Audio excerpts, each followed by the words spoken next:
Hey guys, and welcome back to my YouTube channel. Today I'm going to be talking about the third and final topic in my three-part series on my favorite life coaching topics. So today's topic is going to be on self-care, and there's a lot that goes into this. So if you're interested in watching this video and learning more about self-care and the different parts of self-care, keep on watching. As I mentioned, there are a bunch of different parts, in my opinion, to self-care. And so today we're going to be talking about 4 of them.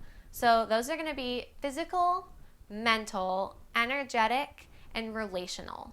So all of these things have to do with how we come off as our best self, how we take care of ourselves, and how we make sure that our interactions with others are healthy and positive for us. So the first topic is physical. This is super simple. It's making sure you're taking care of your physical body.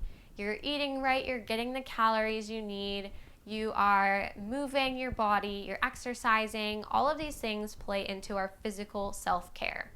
This is most commonly seen in making sure you're working out, having a special routine, doing yoga or stretching or weightlifting, HIIT workouts, whatever you like to do to move, going on walks every day, running. It doesn't really matter as long as you're moving and doing something pretty much every day. That's a great start to your self-care. So the next part of self-care is mental. And I think this is one that we all know about. We know about mental health and how to take care of ourselves, but we forget about it a lot.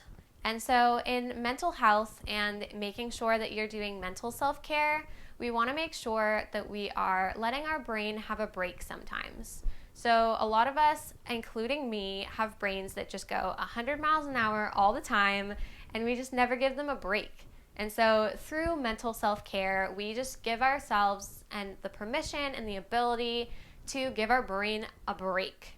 And so this can look like a lot of different things. For some people, it's really relaxing to just sit and read a book. And then other people like to do things like meditate, journal, or just kind of dig deeper into themselves, check in with themselves, and make sure everything's all good. And taking care of our brain is what's going to help us have a better memory as we get older and just keep those cognitive processes going. So make sure to give yourself a break every single day and just let your brain chill out, not do a whole lot, and just kind of clear out all the chaos that you have every day. The next one is one that I think a lot of people don't really realize is a part of self-care, and that is our energetic self-care. So every day and throughout each month, we have different cycles of energy. We have different parts of the day that we have a ton of energy and other parts where we really struggle. And I think so many people just try to push through this and they're like, if I push harder, I can get more done. And when you fight against your energy, you're gonna lose every time. Maybe you could take some caffeine pills or drink a cup of coffee and you can get through it, but eventually it's gonna catch up with you and you're gonna fall flat on your face. You're not going to be able to complete that task. You're not going to have the energy you need to do your day-to-day stuff. So if you work with your energy and you know, I work really hard, I have so much energy first thing in the morning, try to use that to your advantage. Try to get those things done, set up the night before so you have everything ready to go and you can just get all that stuff done right away when you have the most energy. You will be able to actually work better throughout the month and throughout each day and week based on these energy levels.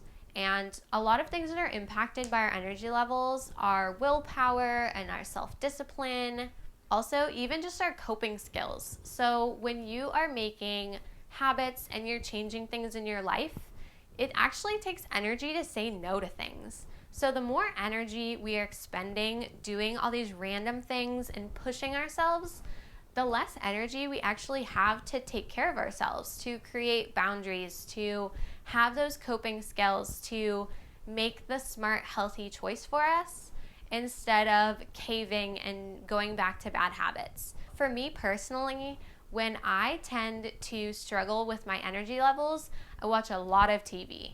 I just sit there and I will binge and I just waste time and I feel bad about myself and it's so frustrating.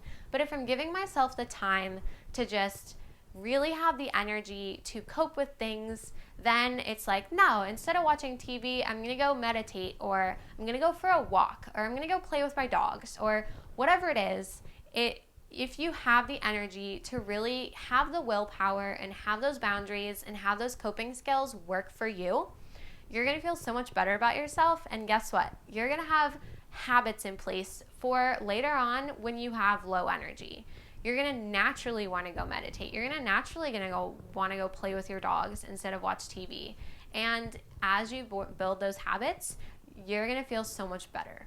And the last part about self-care is one that we probably all struggle with unless you have a really big, really confident personality naturally. And this is relational self-care. This is where boundaries come in. And boundaries are something that are not so much fun. It's really hard for people, especially like me and anyone else that's a super people pleaser, to create healthy boundaries. We think that if we sacrifice for ourselves, it makes us feel good because we're helping out someone else. But really, we're damaging that relationship because eventually we're not going to feel so good. We're not going to have the energy to deal with it. And it might blow up in our face because we might get mad at someone who is constantly breaking boundaries or is constantly stepping all over us because we didn't choose to build boundaries. So having a relational self-care, checking in with your own needs, expressing those, having those tough conversations with people, building those healthy boundaries is healthy for us, and it helps build real, solid friendships, relationships. So relational self-care is super important. So real quick review, the types of self-care that I talked about today are going to be physical, mental, energetic, and relational. And all of these play a part in keeping us healthy and sane so we can function at our best level. If you are struggling with any of these things, feel free to contact me. I would love to talk to you more about this, help you build a strategy to become your best self. And if you like this video, go ahead and give it a thumbs up.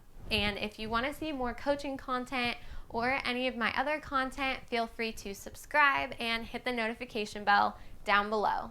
Thanks so much for watching, guys, and namaste.